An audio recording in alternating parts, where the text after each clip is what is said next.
My husband had been unreachable for almost 3 days.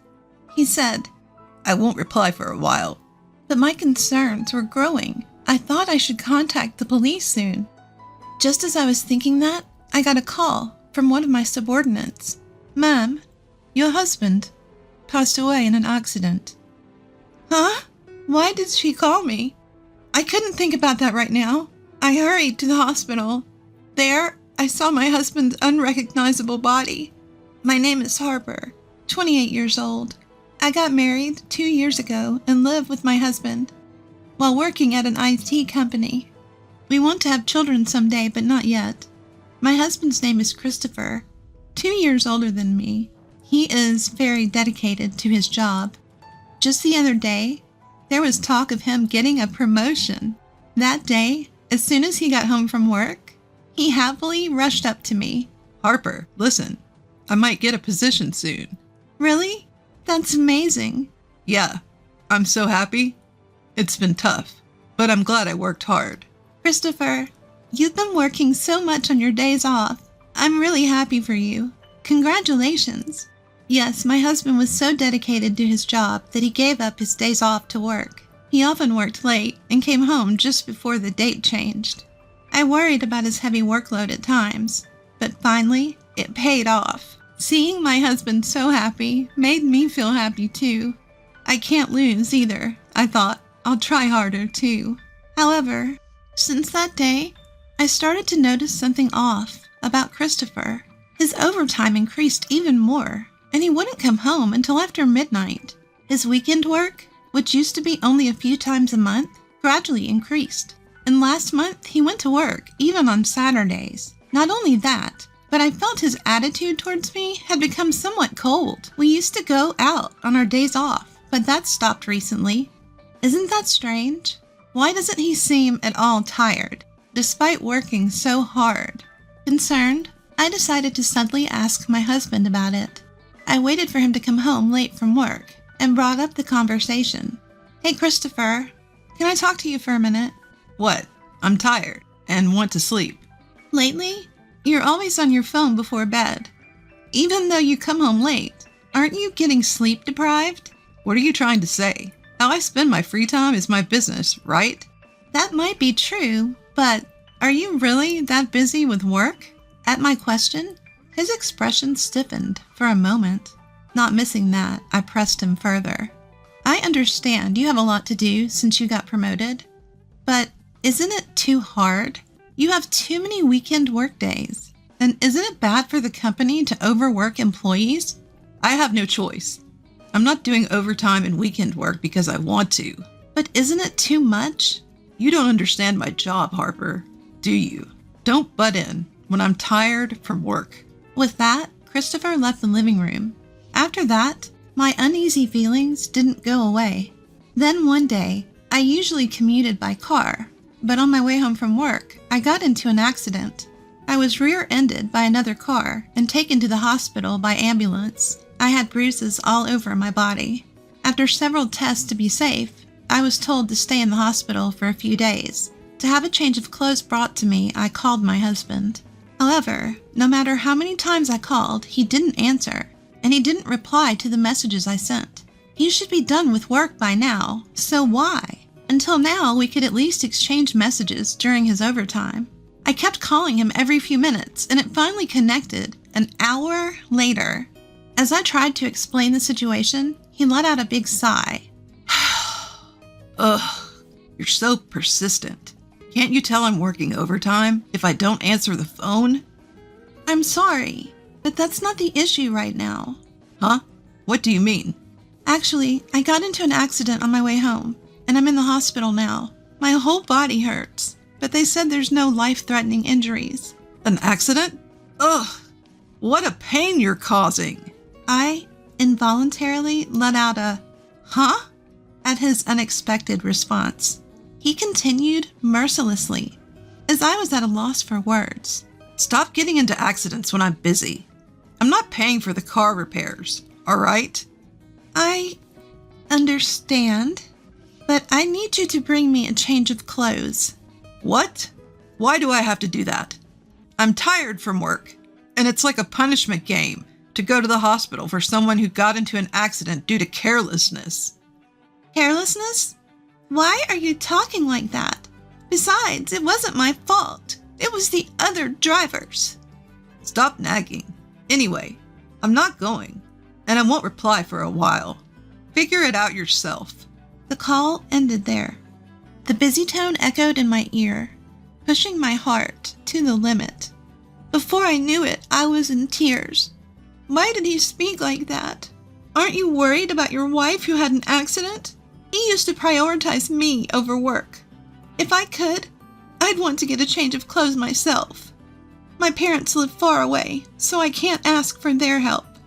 I sent several messages to my husband afterward, but he never brought my things. I had no choice but to buy everything I needed at the hospital store. Since then, I tried contacting my husband a few times, but 3 days had passed without a reply. He said he wouldn't reply for a while, but I was getting worried. No matter what, it's unusual not to have any contact for this long.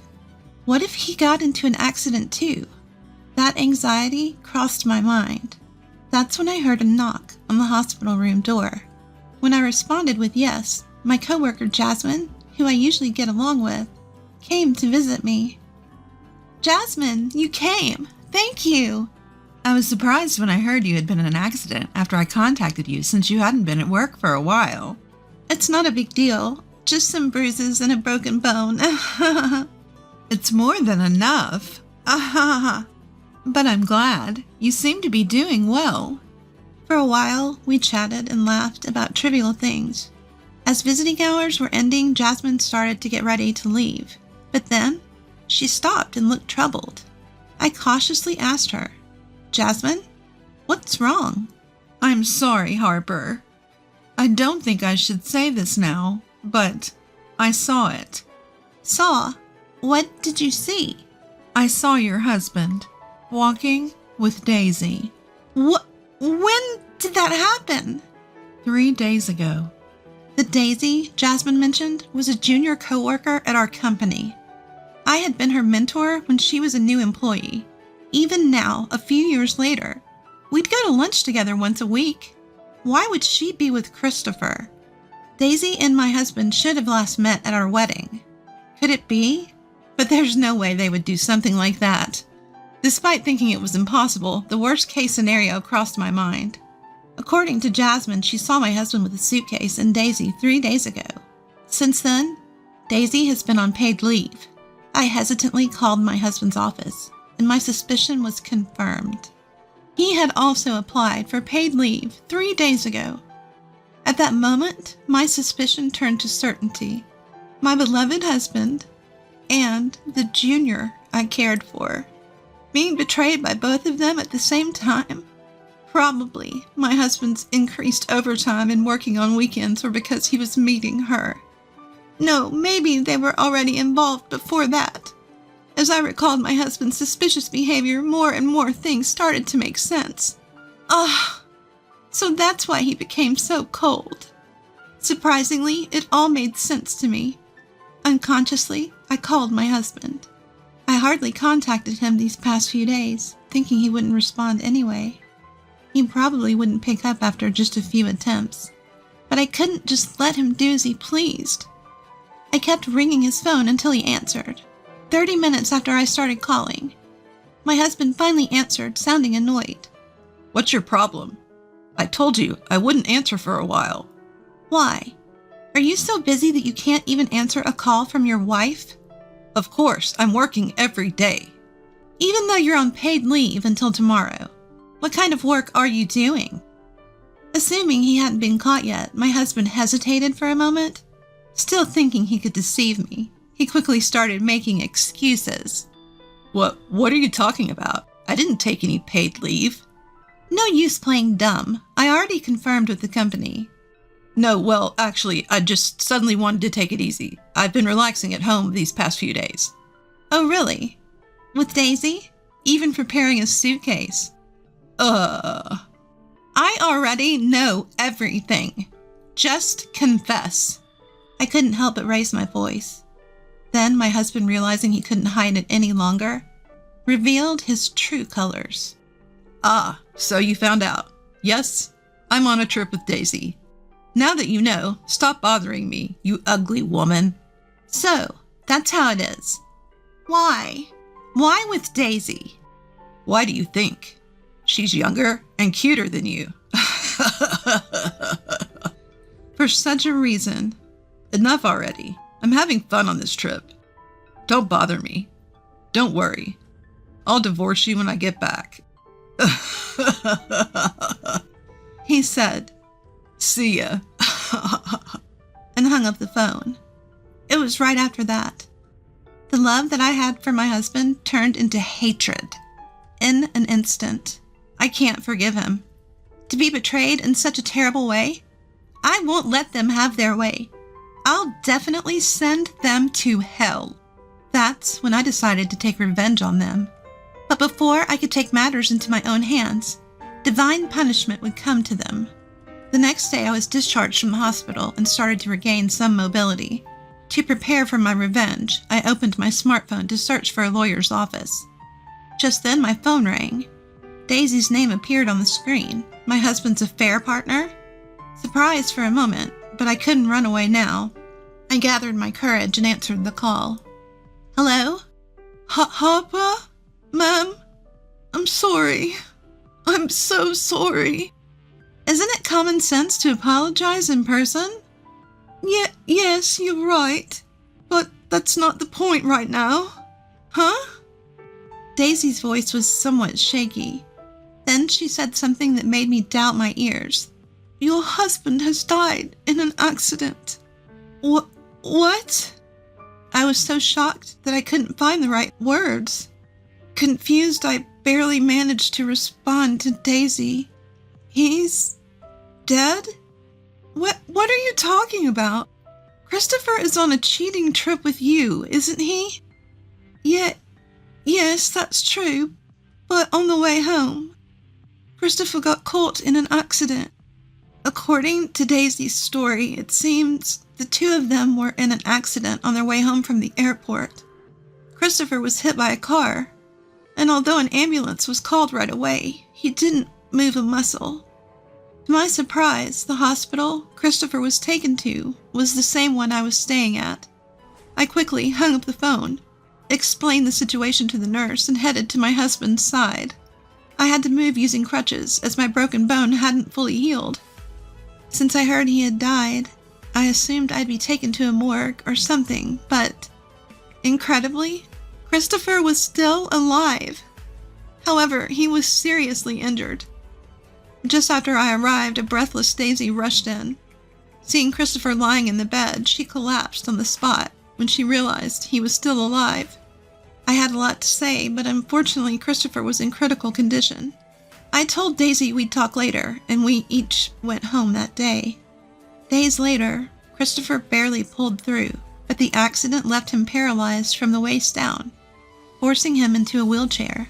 My in-laws were furious when they found out about the affair trip. Although they must have felt something, seeing their challenged son, they scolded him clearly, saying, You brought this on yourself by having an affair. After my in-law left, I called Daisy and decided to have a talk with her and my husband. When I arrived at my husband's hospital room, they were having a loud argument. If you hadn't pushed me that time, none of this would have happened. It's all your fault. What? You're the one who wanted to take that route. Don't blame me. What did you say? In the first place, this happened because you wanted to go on a trip. I paid for everything. Give me my money back. Pay for the treatment, you lousy woman. You hurt the man you love, so you should pay, right? Don't be ridiculous. Who would get serious with a guy like you? This was just a fling. I'll never see you again. What? The two of them carried on their unbearable argument, apparently not realizing I was there. I couldn't take it anymore. I forcibly opened the door to the hospital room, took a deep breath, and shouted at them. Enough! It's because you had an affair in the first place that this happened. Take your blame game somewhere else. Harper. Ma'am. Finally realizing I was there, their faces quickly stiffened. Ignoring their confusion, I continued. How can you still argue in a situation like this? Do you even understand the situation you're in now? Christopher was the first to answer that question. Harper, don't worry. I'm breaking up with this stupid woman. So? So I realized that it's always been you for me, Harper. What are you saying now? We're getting divorced, right? What? I couldn't help but burst into laughter at my husband's dumbfounded expression. Didn't you say it? When I get home, we'll get a divorce. Or what? Now that you've fought with your affair partner, you want to stay married to me. Are you an idiot? There's no way I'd spend my life with a piece of trash like you. Harper, why? Didn't you love me? Don't mess with me. Who betrayed that love first? It was you. After all that talk about getting a divorce, you want to get back together when it's convenient for you? I'm not as cheap as you think. If you understand that, never show up in front of me again. Keep regretting this for the rest of your life, you jerk. My husband was stunned by my yelling. Daisy was pale and trembling. Later, I was discharged from the hospital and decided to stay at my parents' house for a while. After that, my divorce from Christopher was finalized through a lawyer. I demanded alimony from him and Daisy, which they paid in full. Christopher was fired from his job due to this incident. It turned out he'd been using company money for their affair. Adding to his paralysis, he was easily dismissed. All that remained for him was a claim for damages from the company. Finding a new job with his condition would probably be difficult. It didn't take long for word of Daisy's affair with my husband to spread throughout the company. She was met with cold stares and eventually couldn't stand the atmosphere and began skipping work without permission.